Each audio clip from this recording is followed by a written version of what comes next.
Bismillahirrahmanirrahim. Assalamualaikum warahmatullahi wabarakatuh. Sahabatku yang dirahmati Allah, ada-ada saja ulah Abu Nawas ini, tapi maksud dan tujuannya sebenarnya baik, yaitu menyadarkan orang-orang kaya yang sekampung dengannya agar selalu ingat kepada Allah Subhanahu wa Ta'ala, agar mereka sadar dari perbuatan untuk memperkaya diri sendiri dengan cara apapun. Nah, ide cemerlangnya kali ini adalah sebuah sandal ajaib. Berkat sandal ajaib ini, akhirnya salah seorang di antara mereka bertobat kepada Allah Subhanahu wa Ta'ala. Al-Kisah. Kampung tempat tinggal Abu Nawas lama-kelamaan membuatnya merasa tak nyaman karena saking banyaknya umat Islam yang menumpuk-numpuk harta dengan menghalalkan segala cara.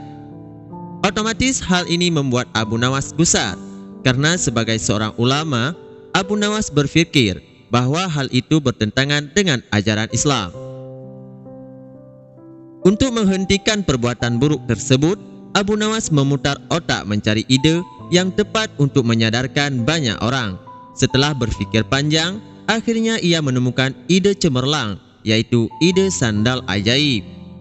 Dengan mengambil peralatan sederhana, berangkatlah ia ke pasar untuk gelar tikar menjual sandal-sandal. Sandal ajaib, sandal ajaib, sandal ajaib, kata Abu Nawas berkali-kali di pasar. Sesaat kemudian muncullah salah seorang pemuda yang melihat-lihat barang dagangannya. "Silahkan tuan, mau mencari apa?" tanya Abu Nawas. "Saya ingin mencari sandal yang bisa merubah hidupku yang miskin ini," jawab pemuda itu. "Apa maksud tuan?" tanya Abu Nawas lagi. "Saya ini sudah lama hidup miskin dan ingin sekali kaya raya. Saya ingin membeli barang yang bisa memberikan saya keberuntungan," kata pemuda itu. Sejurus kemudian Abu Nawas menunjukkan salah satu sandal ajaibnya. Ia mengatakan bahwa sandal itu akan membuat penggunanya dari tak punya menjadi orang yang berpunya.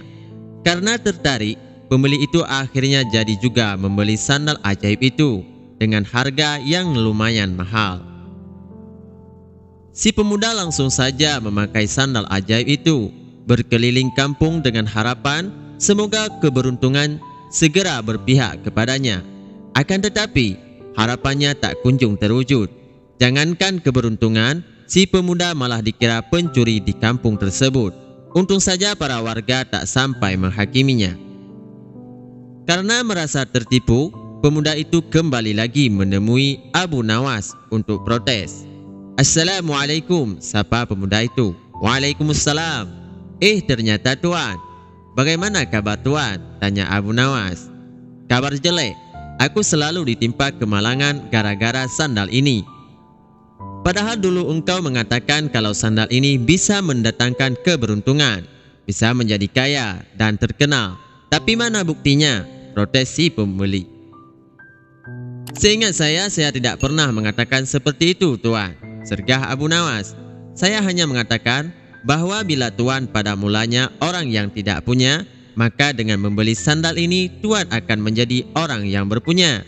Buktinya sekarang tuan sudah memiliki sandal ajaib ini," kata Abu Nawas.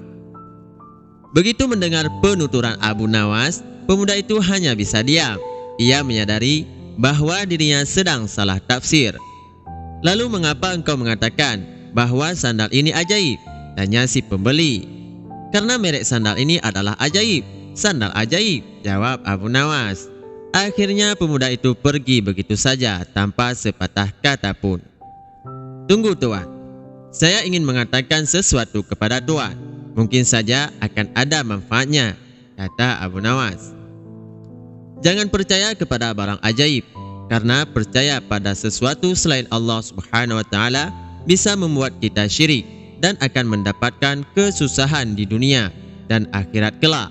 Buktinya sebagaimana yang tuan alami ini. Oleh karena itu, segeralah bertobat kepada Allah Subhanahu wa Ta'ala," kata Abu Nawas.